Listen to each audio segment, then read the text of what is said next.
Sa kanyang pahayag kamakailan lang, hinikayat ni Pangulong Xi Jinping ang pinakatimog na lalawigan ng China, ang Hainan, na manguna sa pagsulat ng isang bagong kabanata sa pagpapaunlad ng modernisasyon ng China.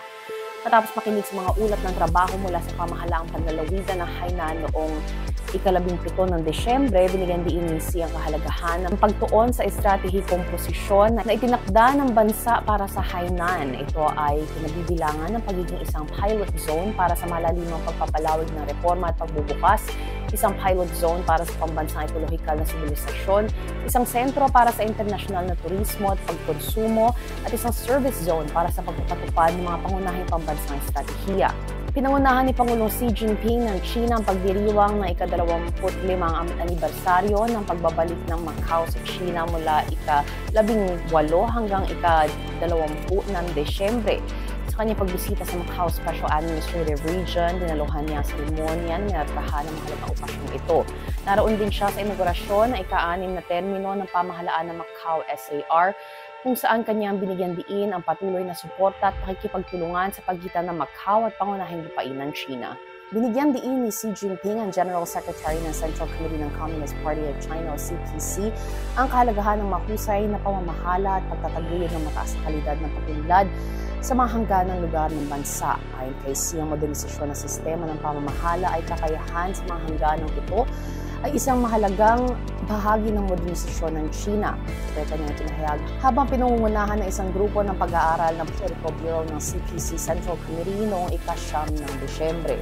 Idinaos ang Beijing Forum on Swift Response to Public Complaints mula ika-18 hanggang ika-19 ng Desyembre. Ang forum ay naglalayong palakasin ng palitan na talakayan sa larangan ng pamamahala sa lungsod at itaguyod ang modernisasyon ng pamamahala ng lungsod. Ibinahagi rin ng mga pangunahing akademiko at eksperto mula sa buong mundo ang kanilang mga natatanging pananaw at ineksplora ang mga estratehiya para sa pagbabago ng pamamahala sa lungsod. Matagumpay na nakumpleto ng mga miyembro ng Shenzhou 19 ang pinakamahabang spacewalk na tumagal ng 9 na oras noong December 17 ayon sa China Manned Space Agency o CMSA. Ito ng pinakamahabang extravehicular activity na isinagawa ng mga astronaut ng China.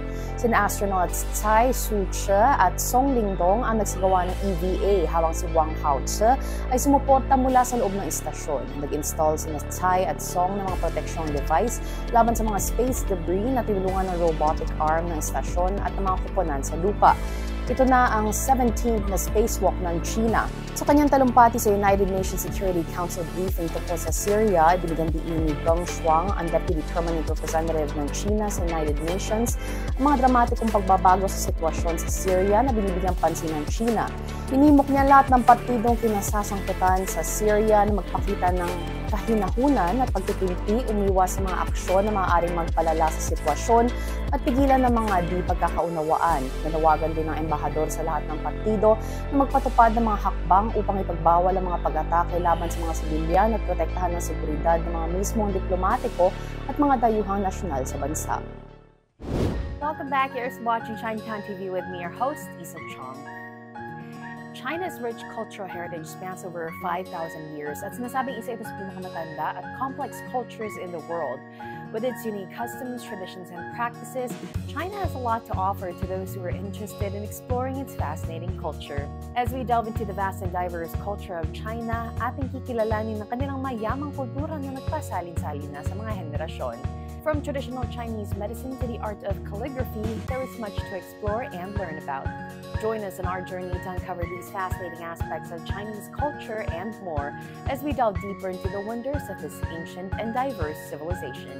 Sa espesyal na video na ito, ating masasaksihan ang paghahanda ng isang batikang cook ng mga tanyag na pagkain Pilipino kasama ang team ng hotel bilang pagdiriwang ng Noche Buena. Ang pagsasama-sama ng pamilya ay puso ng ating selebrasyon, isang tradisyon na kapareho ng sa China tuwing Spring Festival.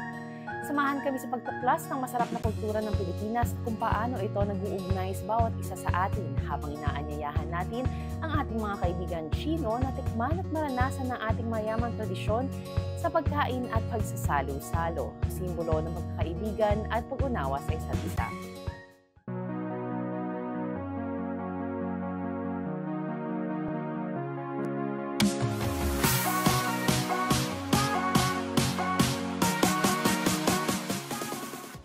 So, especially itong taon na ito na pagdiriwang natin kasi dinala natin ang isang batikang cook na naghahanda ngayon ng mga pagkaing Pilipino kasama ng team ng hotel dito. Ang kabuluhan ng Noche Buena nga ay isang pamilya ay magkasama-sama. Kasi nga, sa atin, ang pinakamahalaga sa buhay natin ay ang pamilya. Sa tingin ko, yun ay kapareho ng tradisyon sa China. Ganito rin dito pagka Spring Festival, di ba, yung Chinese New Year. Ganon din sila. Kahit papaano, bibiyahe yan para magkasama-sama ang isang pamilya. Iyon ang Noche Buena spirit natin. Gusto nating ma-experience ng mga daldalo ngayon ang ating tinatawag na Noche Buena. Paramihan ng mga pagkain na ihahanda natin ngayon ay yung mga pagkain kinakain natin, pinagsasalukan natin sa Pilipinas itong panahon ng Pasko. Kaya natutuwa ako na mayroong pagkakataon ngayong maipakita natin ang iba't ibang pagkain ng Pilipino at mga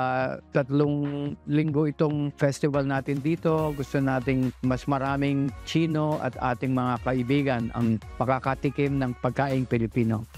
Gusto rin nating maipakita sa kanila ng ating kultura ay umiikot sa pamilya. Kasi ito ang kapareho nating kultura sa mga Chino at iba't ibang bansa. Alam natin na sa panahong ito, bago magpasko, ang ating tradisyon ay magsalo-salo. At yun ang gusto nating ipakita sa kanila na ang pagsasalo-salo ay nagdudulot ng pagkakaibigan at pagkakaintindihan. Iyon ang ating layunin, no? Na palawakin pa ang ating pagkakaibigan at pagkakaintindihan bilang dalawang bansa, bilang dalawang katauhan. Ang gusto natin, di ba, dapat may lechon, may mga iba't ibang pagkain na lagi nating naiisip pagka Pasko. Gusto natin may queso de bola at mga iba't iba pang kakanin na hindi natin laging nakakain pero pag Pasko ay inihahanda natin. Sa akin, ang mas mahalaga hindi lamang yung pagkain mismo, kung hindi yung pagsasama-sama natin. Kasama na yung pagkain, inuman, kwentuhan, kodakan, di ba? At yun ang gusto kong ma-experience ng mga dadalo sa ating festival dito. So, nais ko sanang maimbita ang mas marami pang Chino na kaibigan natin, ang ating mga partners. Kasi nga gusto nating makita nila na una, bukas ang ating pinto sa pagkakaibigan. Gusto kong ma-experience nila na ganito ang Philippine brand ng hospitality natin. Pero ang gusto ko sa festival na ito, may pakita natin sa kanila at may encourage sila, may engganyo sila na bumisita sa Pilipinas. I-push natin yung tourism natin na mas marami sa kanila ang bumisita sa Pilipinas, makita nila sa kanilang mata at sa kanilang experience, tayong mga Pilipino ay mababait, magagalang at lalong-lalo na hospitality tayo. At iyon, through this festival, gusto kong maiparating sa kanila na bisita kayo sa atin, punta kayo sa Pilipinas. Seeing is believing, see for yourself. Ito ang Pilipinas. Marami tayong pwede nilang puntahan at ma-experience ang Philippine style of hospitality. Chinatown TV 最终电视台 Chinatown TV 最终电视台 Episode 3 na nga ng pinakaabangang microdrama ngayong Disyembre, ang The Beauty of Glaze. Sumama sa isang makulay na paglalakbay sa mundo ng asul at puting porselana ng China at Samara Blue ng Persia. Saksihan kung paano ipinapakita ng palabas nito ang yaman ng hindi nasasalat na pamanang kultural ng China at ang pagpapalitan at pagkatuto ng iba't ibang sibilisasyon sa ating daigdig. Episode 3怎么会突然晕倒呢？定然是这神迹有所反噬啊！哎呀，爹，让为人好好睡一阵吧，醒来想必会好些。也只能这样了，我们先出去吧，让他多睡一会儿。哎。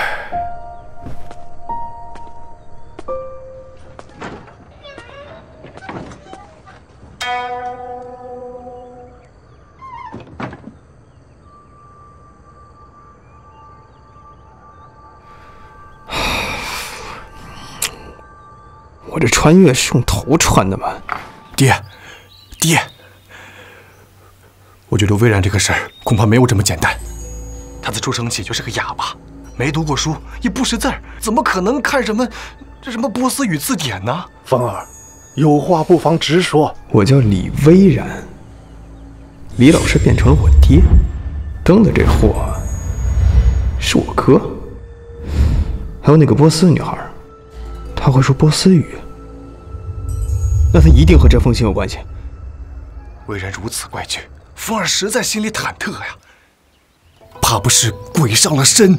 鬼上身？蹬子，你真不要脸呐！你定是如此，来讨伐我们李家了。那风儿，那你说，然而这事爹该如何处置啊？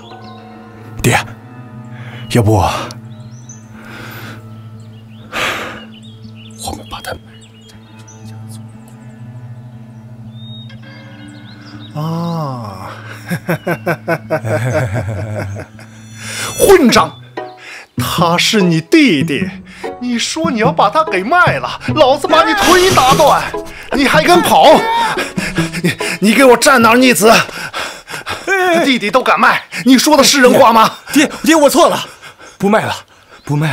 你们这两个不孝之子啊，一个没本事，把死妖给干垮了，害得老子我每天在鬼市上撂地摊儿；还有一个不会说话，整天疯疯癫癫，还要我养着。我在古代也这么惨吗？爹，你别气了，这不会说话了吗？会说话了。我不管，等然儿好起来，你们两个都给我去余家祠窑去干活去啊！把咱们家里的债给还了，再给你娶媳妇儿。余家祠窑，导航一下先。我手机呢？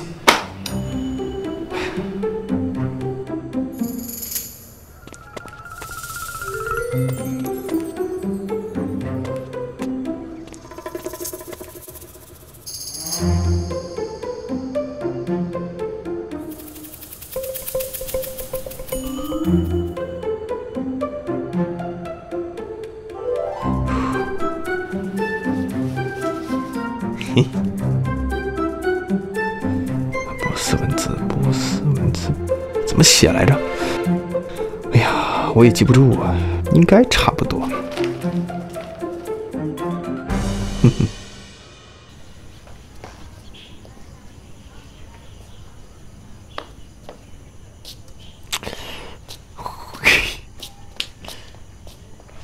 哎，你好，抱歉问一下，您知道余家祠窑在哪儿吗？那边，从那边走，南长街上后面啊，一眼便可以看见。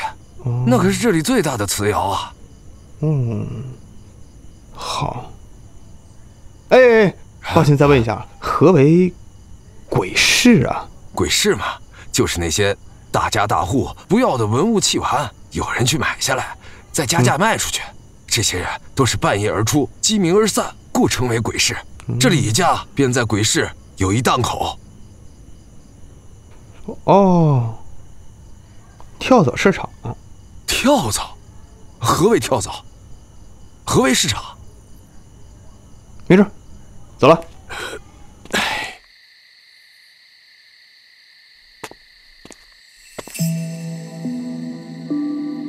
刺客，小偷，手脚都麻利点儿，误了掌柜的买卖，咱们谁都赔不起。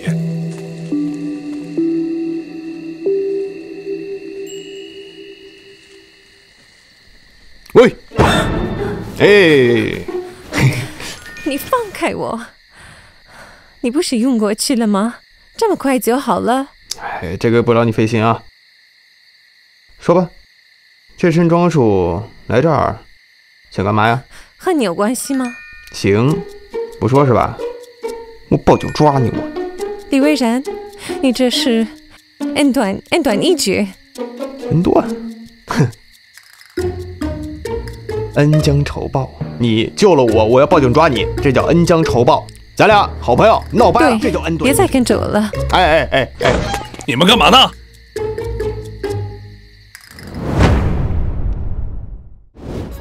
tayo sa buhay ni Dobton, isang pastol at veterinaryo sa ating natatanging dokumentaryo na tala-arawan ng migrasyon ni Dobton.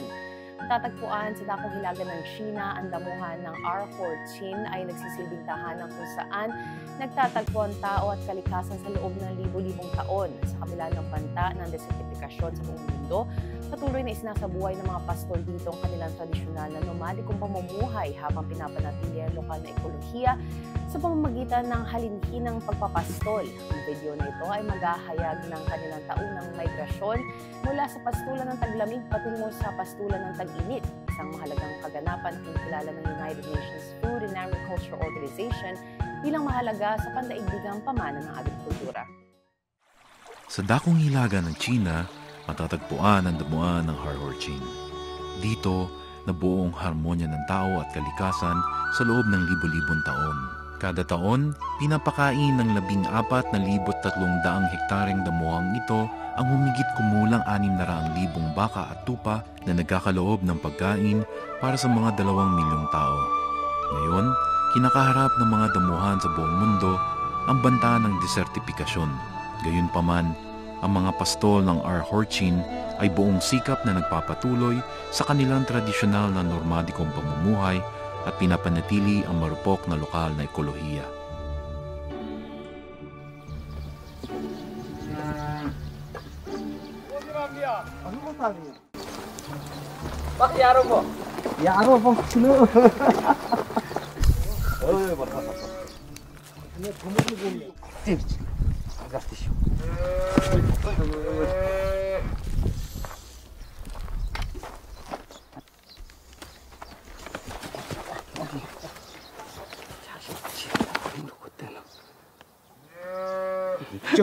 구조가 있나? 오늘 이 먹고 해버리겠다. 참 역시 뭐. 가신 돌고 자라가나. Si Dobton ay isang veterinaryo sa pastulan ng R14 at isa ring tradisyonal na Mongolia na pastol doon. Para sa kanya, ngayon ang pinakaabalang panahon ng taon. Naghahanda ang bawat pamilya sa nayon para sa migrasyon mula sa pastulang taglamig papuntang pastulang tag-init. Ang trabaho ni Dobton, gamutin ng mga hayop bago ang migrasyon para matiyak na sila ay makakagalaw ng maayos.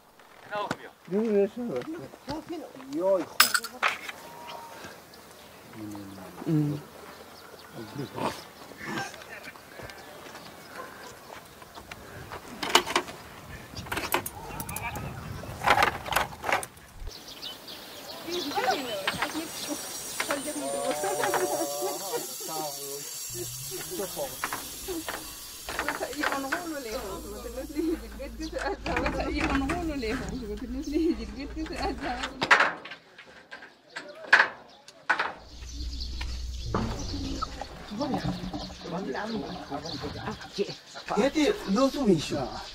그것도 나한테 반발이 진짜 많아.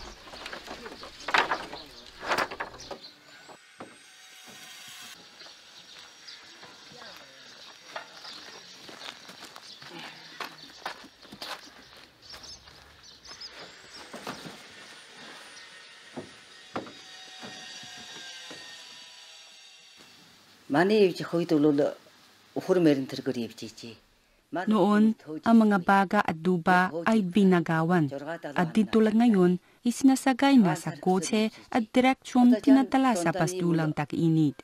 Dati, kailangan pang kumugaw na 6 o 7 gabi para lang makarating doon. Kahit saan magbunda, nagsisinding kami na apoy para lang magkapagluto. Walang gas, kaya hindi kasing gihawa, gaya ngayon.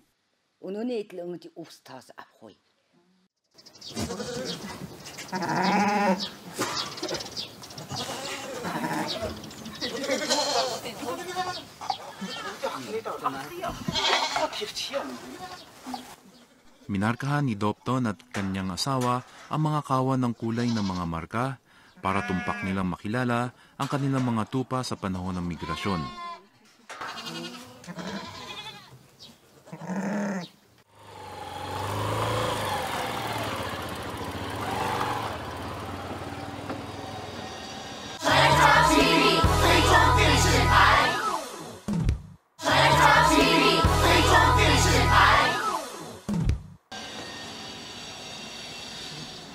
nakaraan, ang mga pastol sa damuhan ng Arhorchin ay namuhay na walang permanenteng tirahan. Ngayon, sila ay naging sedentary nomads. Itinatayo ng mga pastol ang bahay sa pastulan Taglamit at ginugugol ang buong Taglamig at Tagsibol dito kasama ng kanilang mga alagang hayop hanggang sila ay lumipat sa mga pastulan Tag-Init sa Hunyo. Halinhinang nagpapastol sila sa pagitan ng pastulang Taglamig at Tag-Init na 100 kilometro ang layo. Bunga nito, nakapagpapahinga at bumalik sa mahusay na kalagayan ang mga pastulan at napapanatili rin ang diversidad ng buong ekosistema. Ang normadikong ruta mula pastulang Taglamig hanggang pastulang Tag-Init ay isang pagsasaayos at pagpapatuloy ng hine-henerasyong pagpapastol batay sa maraming elemento na tulad ng pagbabago ng klima, distribusyon ng pinagmumulan ng tubig, uri ng damo at iba pa. Magsisimulang maglakbay ang mga hayop ni Dopton mula sa pastulang Taglamig, tatawid sa ilog High Here at protektadong kagubatan at darating sa pastulang Tag-Init, Talinhua.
Hindi madaling tiyakin na ang daan-daang mga alagang hayop sa pamilya na ililipat ng sabay-sabay kasama na ang mga kordero at guya na ilang araw pa lang ang tanda. Pero para kay Dopton, matagal na niyang nakasanayan na kumpletuhin ang migrasyon sa kabila ng mga hadlang.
Sa panahon ng migrasyon, hindi maiiwasang magkasakit, masugatan o mamatay ang mga hayop. Gayunpaman, para sa pagpapanatili ng ekolohiya ng pastulan at pangangalaga ng sistema ng pastulang nomadiko, pinipili pa rin ng hine-henerasyong mga pastol ang tradisyonal na pamamaraan ng paglilipat.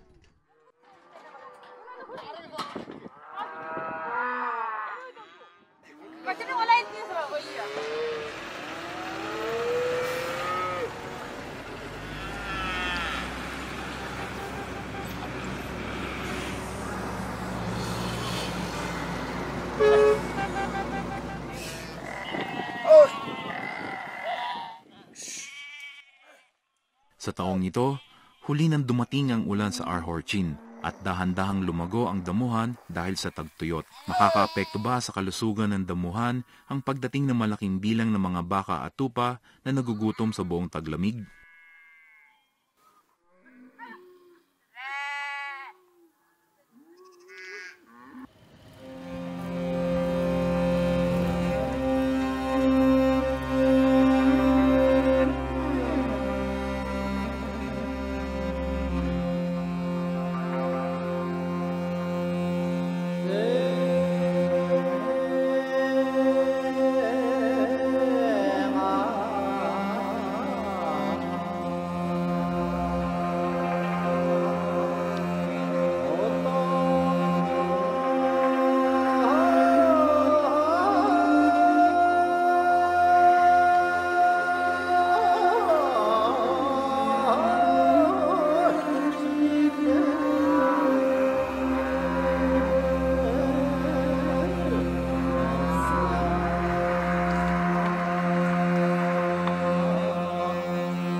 Ang istasyon ng pamamahala ng Dunduwusu ay isang mahalagang checkpoint bago pumasok ang pastol at hayop sa pastulan Taginit. Upang maiwasan ang labis na panginginain, inorganisa ng lokal na pamahalaan ang mga eksperto para siyentipikong kalkulahin ang nararapat na oras ng paglilipat at kabuang bilang ng mga hayop na pumapasok sa pastulan Taginit. Dito, mahigpit na binibilang at pinapasa ang mga hayop na may sertipiko ng panginain ang mga pastol.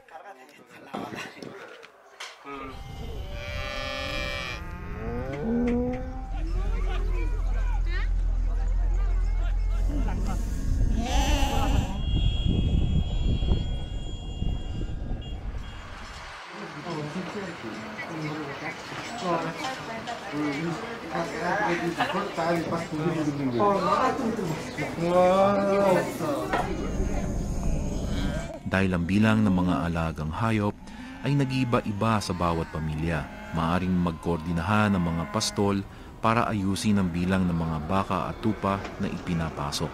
Sa oras na ito, naghihintay ang ilang mga pastol para sa koordinasyon upang mas marami pa sa kanilang mga alagang hayop ang makapasok sa pastulang Taginit.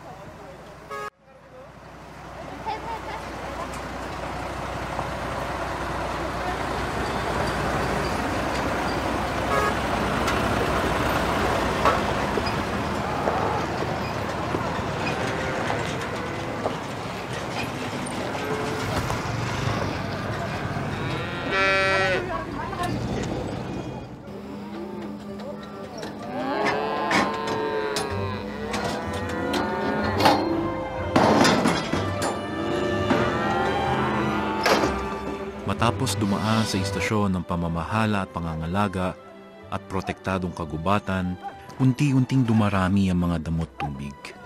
Hinahayaan ni Dopton na magpahinga ng sandali ang mga baka sa damuhan.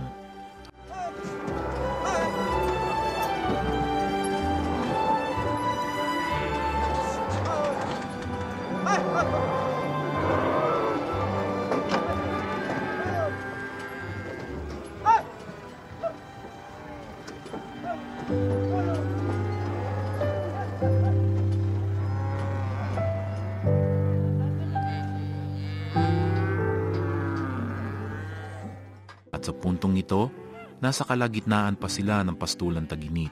Pagkatapos ng pahinga, ipinagpatuloy ni Dopton at ng kanyang asawa ang kanilang paglalakbay sa migrasyon.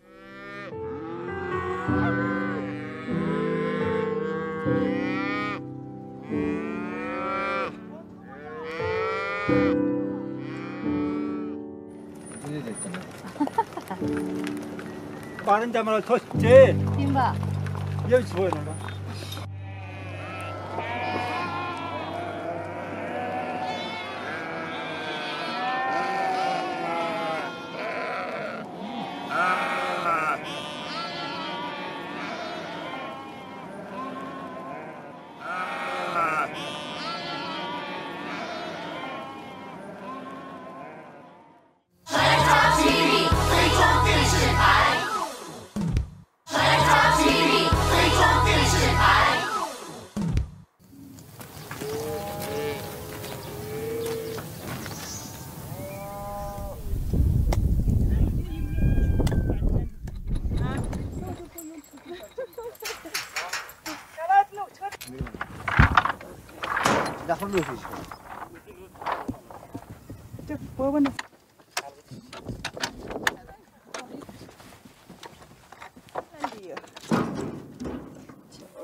Bagel orada doğaktırga halı.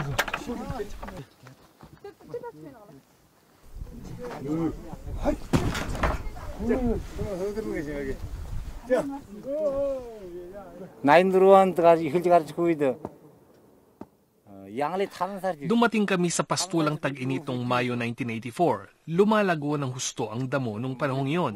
Ngunit ang damo ay hindi na tumutubo ng maayos ngayon.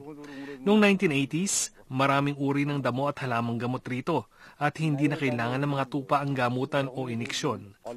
Dahil maaari na nilang hanapin ang mga damong gamot at pagalingin ang kanilang mga sarili.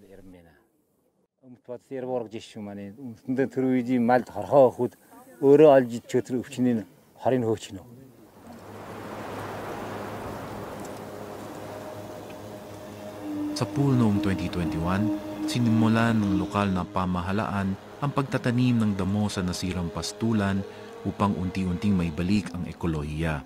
Sa kasalukuyan, mayroon pa ring mahigit 800 uri ng halaman sa R. Horchin.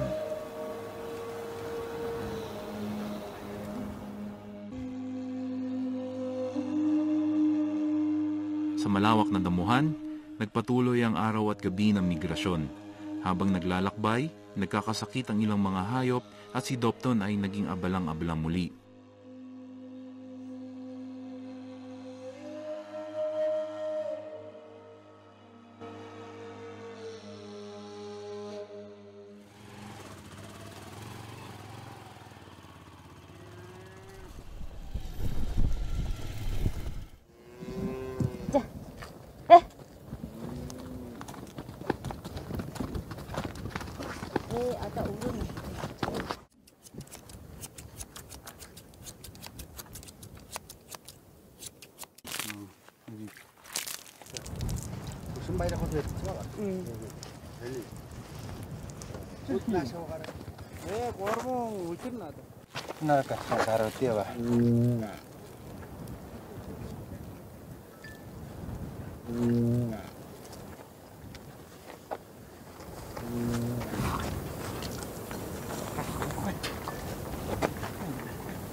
내가 알아듣지 않아?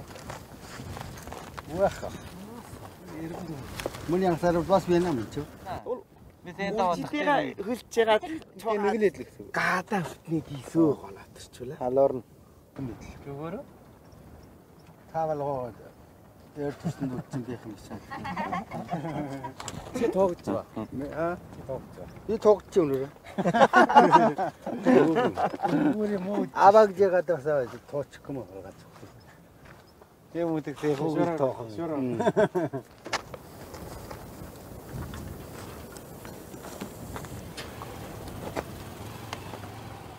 Sa unang araw ng pagdating niya sa pastulan tag-init, abalang-abala si Dopton para gumutin ng mga baka at tupa sa damuhan at hindi niya kinain ang unang pagkain na inihanda ng kanyang asawa kundi makaraang lumubog ang araw.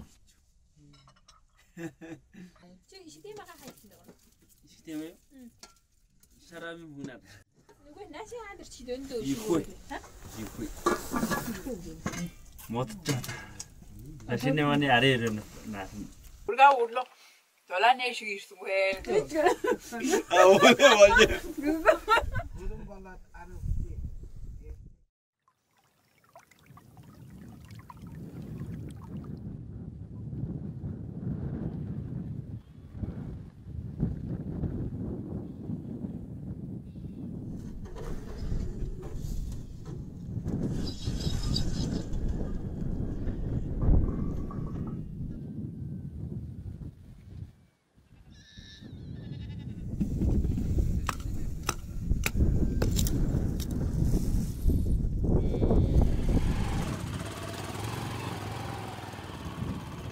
Sa pastulan tag-init, ang mga damuhan ay may iba't ibang tampok na tanawin. Ang tubig sa bukal ay isang mahalagang bahagi ng ekosistema ng pastulan. May malinaw na bukal, mga 2 kilometro ang layo mula sa bahay ni Dopton. Pagkatapos dumating sa pastulang tag-init, pumunta si Doptom sa bukal bawat umaga para kumuha ng tubig na gagamitin ng buong pamilya para sa isang araw. Humihinto din dito ang mga alagang hayop para uminom ng tubig. Ibinabahagi lamang dito ng mga tao at hayop ang regalo mula sa kalikasan.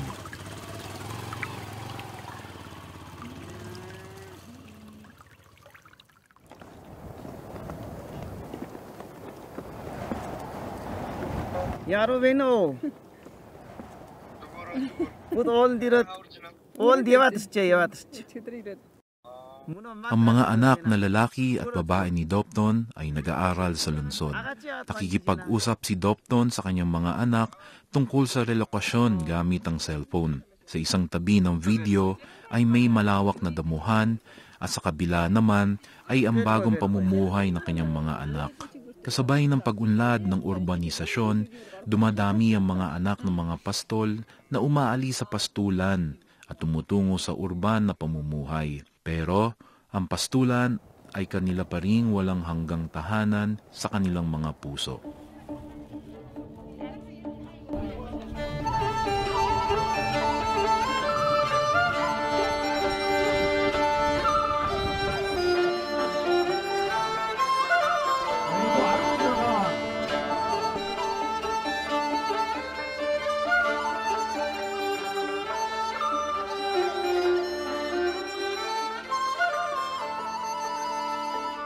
Upang ipagdiwang ang maayos na migrasyon, idinaos ang perya ng Nadam sa pastulan tag-init sa Arhorchin.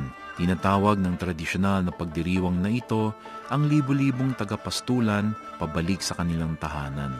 Nagtitipon-tipon at nagdiriwang sila para ipakita ang kanilang pagmamahal at paggalang sa pastulan. Sa puso ni Dopton, ang damdaming ito para sa pastulan ay nagiging malalim at mas lalong lumalalim sa bawat paglipat at migrasyon.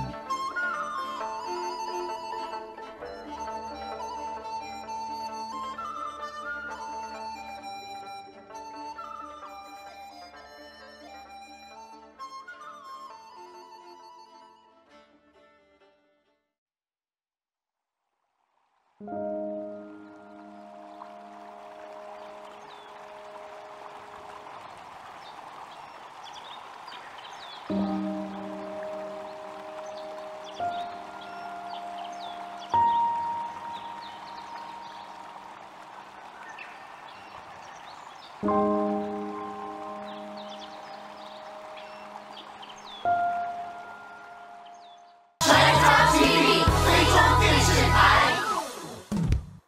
有利东方旅游有限公司 Unirian Travel Incorporated。 China TV 非中电视台。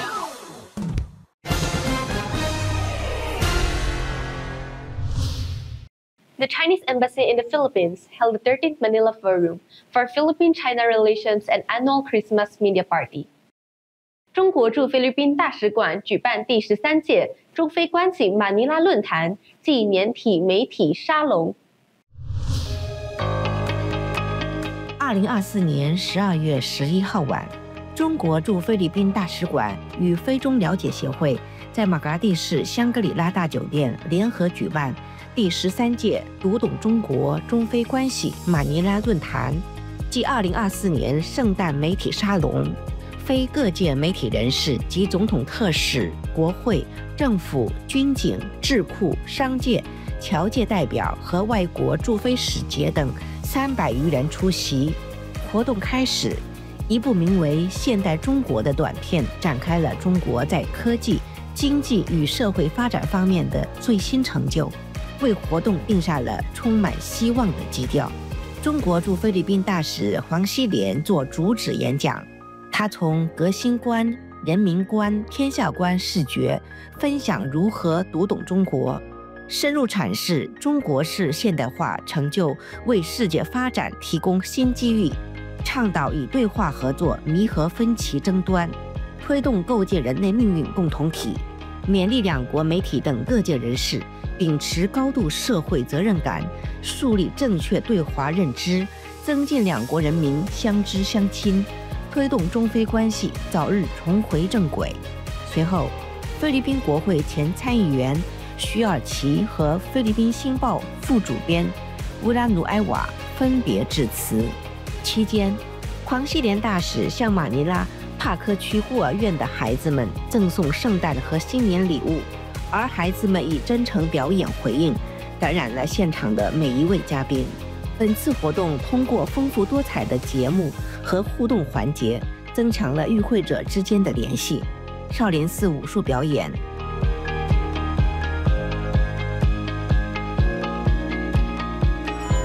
飞华舞蹈艺术团的舞蹈，以及歌手施美妮的动人演唱，让宾客们沉浸在中非文化交融的盛宴中。抽奖及游戏环节更是精彩纷呈。非中电视台主持人陈静瑜担任司仪。Chinatown News 非中新闻台综合报道。The Chinese Enterprises Philippines Association Incorporated held a donation ceremony at the Apia Integrated School in Rizal Province. 菲律宾中资企业总商会在黎沙省阿皮亚综合学校开展电见有我与爱同行爱心捐赠活动。2024年12月4日，菲律宾中资企业总商会联合中国电建菲律宾代表处，在黎萨省 APIA 综合学校开展电见有我与爱同行爱心捐赠活动。本次爱心活动向 APIA 综合学校捐赠了电视、书本、书包、饭盒、文具等捐赠物资总价值30万披索。中国驻菲律宾大使馆公使衔参赞杨国良、菲律宾中资企业总商会会长古新全、APIA 综合学校校长 Christopher Francisco 出席本次捐赠仪式并致辞。中国驻菲律宾大使馆、菲律宾中资企业总商会、中国电建菲律宾代表处、水电3局相关人员参加本次爱心捐赠活动。杨国良公参对中资企业践行社会责任给予肯定，并表示，本次捐赠活动既是对学校师生物质上的支持，也是一份对偏远地区教育事业的坚定支持。相信本次捐赠活动能够帮助改善师生的学习条件和教育环境，并为当地培养更多优秀人才贡献一份力量。胡新全会长表示，优质的教育资源对于提升学生素质、激发创新潜质具有重要价值。本次捐赠对于帮助学校改善办学条件和提高教学水平具有重要意义。希望更多的中资企业加入到支持教育事业发展的队伍中来。Christopher Francisco 校长对于本次爱心捐赠表达真诚的感谢。他表示，此次捐赠不仅帮助改善了学校的教学硬件设施，更在师生心中播撒了传递爱心的种子。学校会将本次捐赠物资全部应用到教学中，努力提高学校教学条件和教育水平。中国电建菲律宾代表表示，希望本次爱心捐赠能够为学校的硬件设施建设等方面贡献一份力量，为学生学习提供良好条件，为当地培养更多优秀人才奠定基础，助力当地经济社会可持续发展。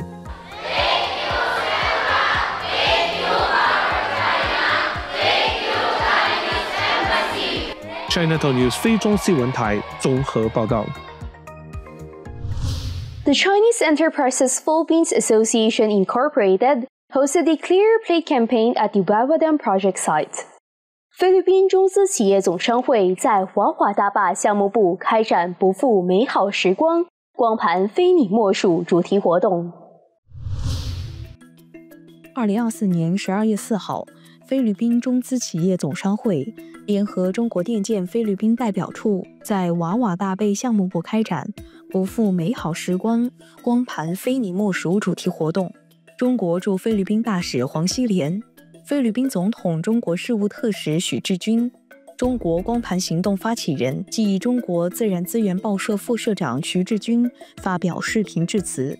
中国驻菲律宾大使馆公使协参赞杨国良和菲律宾中资企业总商会会长胡兴全出席活动并致辞。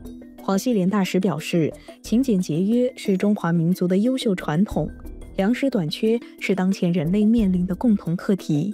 希望广大在非中资企业以实际行动践行习近平主席提出的人类命运共同体理念，推进光盘行动，爱惜粮食，珍惜资源，在非树立厉行节约、反对浪费的新风尚。许志军表示，光盘行动是一项具有深远意义的倡议，旨在通过减少食物浪费，推动社会对资源的珍惜和可持续发展的意识。希望大家将节约与责任感融入日常生活，共同为更美好的未来努力。徐志军表示，光盘行动源自中国，是响应习近平主席全球发展倡议、全球安全倡议和全球文明倡议的社会行动。很高兴看到光盘行动走进菲律宾，希望从减少食品浪费做起，共同呵护人类家园。杨国良公参表示，希望在非中企发扬光大勤俭节约的中华民族优秀传统，牢记取之有度、用之有节则长足的宪法良训，既降本增效，也树立良好形象。希望在非中企切实让厉行节约、反对浪费蔚然成风。胡兴全表示，在非各中资企业应提高厉行勤俭节约、反对餐饮浪费的自觉性，自觉把勤俭节约、艰苦奋斗的理念内化于心、外化于行，从现在做起，从自身做起，珍惜每一餐饭，节约每一粒粮，以良好的作风引领社会风尚。中国电建菲律宾国别代表表示，各单位应加强日常监督检查，养成节约粮食习惯，定期开展光盘行动专项检查工作，强化人员节约意识，着力养成反对铺张浪费、厉行勤俭节约的风气。活动期间，杨国良公参及胡兴全会长对菲律宾瓦瓦大坝项目部一线员工进行慰问，并对瓦瓦大坝项目部进行现场调研指导。中国驻菲律宾大使馆、菲律宾中资企业总商会、中国电建菲律宾代表处、水电3局相关人员参加主题活动。非中新闻台综合报道。The Hua Chao University Philippine Alumni Association held a celebration of its establishment and first officers induction ceremony. 华侨大学菲律宾校友会举行庆祝成立暨首届理事会职员就职典礼。2024年12月13号晚，华侨大学菲律宾校友会假作世纪海鲜酒家隆重举行庆祝成立暨首届理事会职员就职典礼，非华友好团体代表、嘉宾等应邀出席典礼仪式。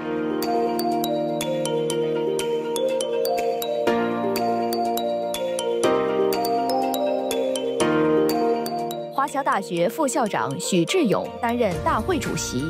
他在致辞中表示，华侨大学一直秉承为侨服务、传播中华文化的办学宗旨，64年来为全球培养了28万名优秀人才，并在中非文化教育合作中发挥重要作用。期许校友会在2025年中非建交50周年之际，进一步发挥桥梁作用，推动中非交流，弘扬中华文化，服务校友及社会。非华商联总会理事长、该会指导员施东方博士担任监事员，见证印信移交并训会。他对校友会的成立表示热烈祝贺，并确定华侨大学致力于培养高素质人才及促进中外文化交流的卓越成就。希望校友会在庄稼会长的带领下，开创辉煌未来。首届会长庄稼在致辞时，感谢所有嘉宾及校友对校友会成立的支持，并感激母校华侨大学对校友们的栽培之恩。他表示，校友会将致力于完善组织架构，支持母校工作，推动非中教育文化交流，并积极为社会发展贡献力量。他强调，校友会将成为团结校友、服务社会的重要平台，并号召大家共同努力，携手创造美好未来。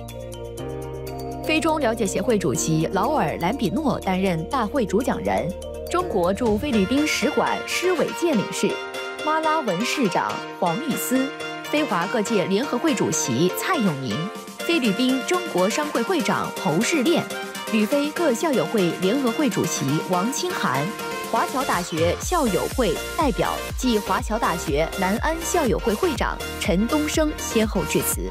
期间致赠感谢盾牌与监事员施东方博士，大会主席许志勇副校长，主讲人兰比诺。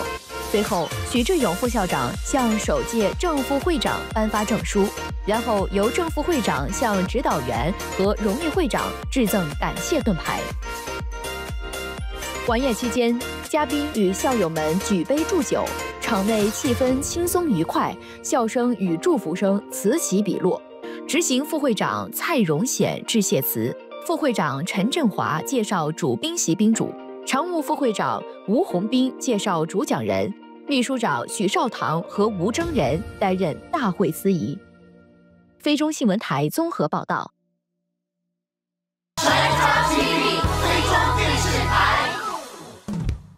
有利东方旅游有限公司 Unioriental Travel Incorporated。The Federation of Filipino-Chinese Chambers of Commerce and Industry Incorporated donated 100,000 pesos to the Alay Lakad Foundation Incorporated. 非华商联总会捐赠10万菲币给 Alay Lakad 基金会。为了加强和提升菲律宾的教育体系，慈善步行基金会 Alay Lakad Foundation Incorporated 于2024年11月24日上午在黎萨公园 Quirino Grandstand 举行每年一度的慈善步行运动。此次的步行运动主题为为了新菲律宾的年轻人而步行，重点关注确保菲律宾儿童能够接受优质教育。扶轮社、童子军、华社团体、非武装部队、教育部、内政部、非国警和消防局等团体参加了此次活动。来自马尼拉各个学校的学生们也参加了步行运动，以示支持。第一夫人 Liza Araneta Marcos、参议员 Francis Tolentino 和碧瑶市市长 Benjamin Magalong 等发来视频致辞。马尼拉市长 Hani Lacuna 在副市长 Yusef Nieto 的陪同下发表了致辞，赞扬了此次活动为失学青年提供奖学金的崇高事业。非华少年总会理事长施东方博士出席活动并致辞，陪同出席的还有副理事长施伟廉和清河主任吴彼得。Today we are here once again to express our support to Alay Lakad Foundation's mission to support youth programs that focus on education, skills development, health, and wellness. We have taken up various initiatives for our youth, including our vaccine program, Operation Bio School, and other movements. 期间，非华少年总会向慈善步行基金会捐赠了10万菲币，以帮助为下一代的菲律宾儿童创造更多的机会和更光明的明天。为了感谢非华少年总会的慷慨捐助，慈善步行基金会主席 Joaquin Rodriguez 向其赠送了感谢盾牌。Chinatown News 非中新闻台综合报道。Juche conducts fire relief in Easter boarding battle。慈济发放物资援助敦诺火灾民众。2024年12月4日，菲律宾慈济志工在敦朵区 Isla Puting Bato 举办了一场大型的物资发放活动，为11月25日敦朵区火灾的受灾民众提供援助。在物资发放活动开始之前，慈济志工向受灾民众介绍了慈济的起源和发展历程，志工也解说了竹筒岁月的缘起，让受灾民众了解慈济树人的款项是汇聚了无数人的爱心。随后，志工们手持竹筒，邀请受灾民众投下自己的爱心，让他们明白透过点滴爱心汇聚善念，传递善行的种子。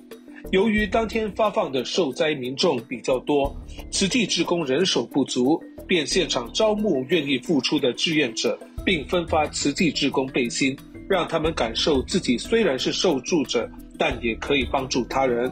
发放现场之势井然，大批民众排队等候领取物资。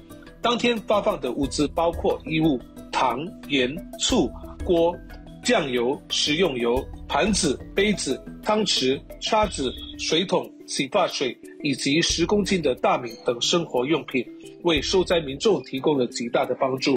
当天共为1932户受灾民众送去了温暖和希望，灾民纷纷表达了对慈济的感激，感谢慈济给予他们的巨大帮助。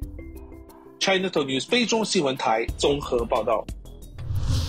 The Manila Buddha Temple held a Christmas charity rice distribution event. 马尼拉普陀寺举行大型圣诞慈善献爱心活动。在菲律宾佛教总会会长马尼拉普陀寺住持道元大法师的组织下，以及普陀寺董事会和妇女委员会的同心协力下，马尼拉普陀寺于12月7日至10日举办为期4天的大型弘法利生活动。12月10日上午9点半，在海涛大法师、道元大法师和云灯大法师的主持下，在马尼拉普陀寺前举行大型圣诞慈善献爱心活动，向众多弱势群体分发1000多包5公斤装大米、衣物、饮料、食品和玩具，作为耶诞节的礼物和祝福。受惠民众约1000多户。期间，海涛大法师和道元大法师向马尼拉市市长 Mayor Hani Lacuna 赠送感谢盾牌，感谢他对该寺慈善活动的支持和参与，由市长的代表接受。出席活动的还有普陀寺董事会董事长李进伟、副董事长许家荣、秘书长王学义、妇女委员会会长李三娜、马尼拉华人区苗龙牙协会主席刘少强、华人区警察局警官 Police Lieutenant De Jesus、该区苗龙牙主席 Samuel Felix Cole、邱义杰、王自立、洪双珍、林素贞、陈丽雅、陈秋婷、阿满、施菲菲、吴雅莹、邱清勉、吴老师、蔡老师、柯秀锦、卢许丽丽、王丽良、高丽璇、施琳琳、邱丽锦、施碧清、王伟雄、王远怀、柯建阶、李珊珊、施家华、黄丽丽、杨雅文、林淑英，以及来自中国、新加坡和泰国的善信。在举行慈善献爱心活动之前，海涛大法师在道元大法师的陪同下，接受了菲律宾华人媒体的联合采访，并回答了媒体朋友提出的几个广大善信关心的问题。例如，你弘法与世间各地能给社会带来什么功德利益？佛教因果轮回能被世人理解和接受吗？佛教提倡放生，有些人无法理解和认同，你有什么看法？最后，海涛大法师向广大菲律宾华人华侨献上节日的祝福，祝福大家圣诞快乐，阖家幸福，万事如意。然后由道元大法师向海涛大法师赠送感谢盾牌，感谢他不远千里来菲弘扬佛法，普度众生。Chinatown News 非中新闻台综合报道。And that officially ends our episode for today. Thank you so much for watching. See you again next week for another episode of Chinatown TV 非中电视台。我们下个星期再见。